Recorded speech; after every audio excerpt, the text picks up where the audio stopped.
Well folks, welcome back to the channel. First things first, YouTube, this is private property that I'm on. I have written permission to be here. I've shot here several times and you have approved this location in prior videos. There's no one here. You can see the huge backstop. All safety requirements are met. This is my own rifle. I'm not sponsored. I own it. It is not currently loaded. It will not be loaded until I'm ready to shoot. Okay, so that ought to pretty much cover everything. So now let's talk about the real gist of why I'm here, and that's because I put a new scope on my Varmint rifle. Now there's 5 points that must be met as far as the scope is concerned. Number one is it has to be matched to the caliber. Yes, you need a heavy-duty scope for a rifle that has either heavy recoil or, in the case of a pellet rifle, reverse recoil, because that can screw up the internals quite a bit.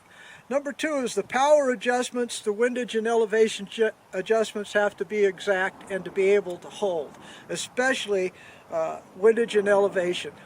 That sometimes is done on the fly. Number three is it has to be repeatable and hold zero.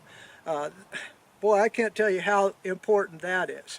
And then number four is it has to be matched to the task at hand. If you're shooting long distance or you're shooting short distance or intermediate, you want to have the scope that's going to match what type of hunting that you're going to be doing.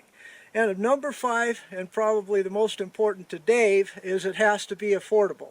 All of my rifles have a dedicated scope. I don't move my scope from rifle to rifle because that takes too much time to re-zero and to reconfigure, and so each one has its own scope, and I like to get it once it's dialed in, locked in, and to be able to go out the next time and have absolute confidence that it's going to work. Okay, so now I'm going to first sight in at 25 yards, and then I'll bring you back in when we're on 100 yards and we'll see how it does. So hang on folks, let's get to shooting.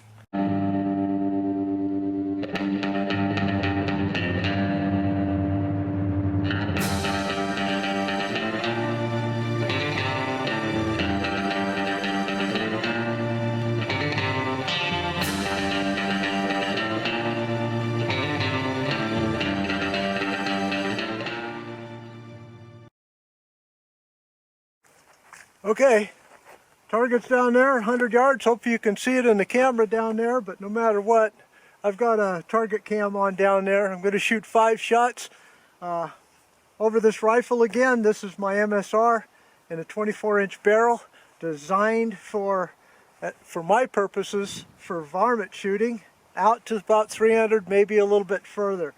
But I've put this new scope on, I'm sighting it in. This scope is a 6 by 24 by 50 Ohhunt scope.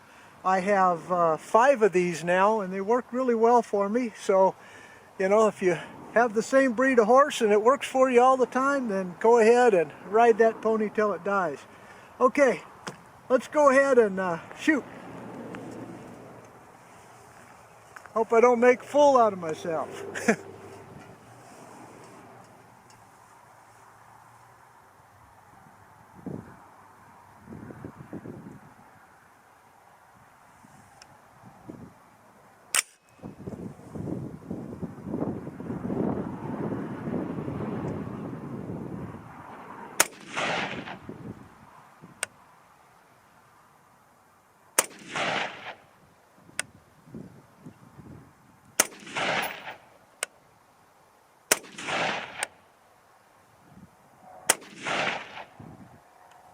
Okay, I hope you see that little group down there. Well folks, I guess the scope's going to work fine, but we'll have to see once these little critters start popping out. Probably be another month or around the 1st of May or so. But I'm going to continue to shoot off camera, but I really appreciate you watching, especially those of you that subscribed. It's a lot of fun doing these when you get feedback from people that they enjoy it. And I sure enjoy you watching and giving me a comment once or twice. All right. Okay, over to the right so that you know I'm not cheating. There's my initial sight in. That was the first shot at 25 yards. Second shot at 25 yards. Then I moved it out to 100 and shot these 4 right here. Okay, then, just for you guys, I did a clean target, and there's a 5-shot group right there. I'd say that's probably, well, those 4 are at least a ½ inch, but with that one out there, that makes it a full inch. But the size of a varmint at 100 yards, that would pretty much take it out. Okay, thanks for watching, folks. If you like this content, please don't forget to subscribe, leave me a thumbs up. I'll be glad to talk to you. See you next time. Goodbye.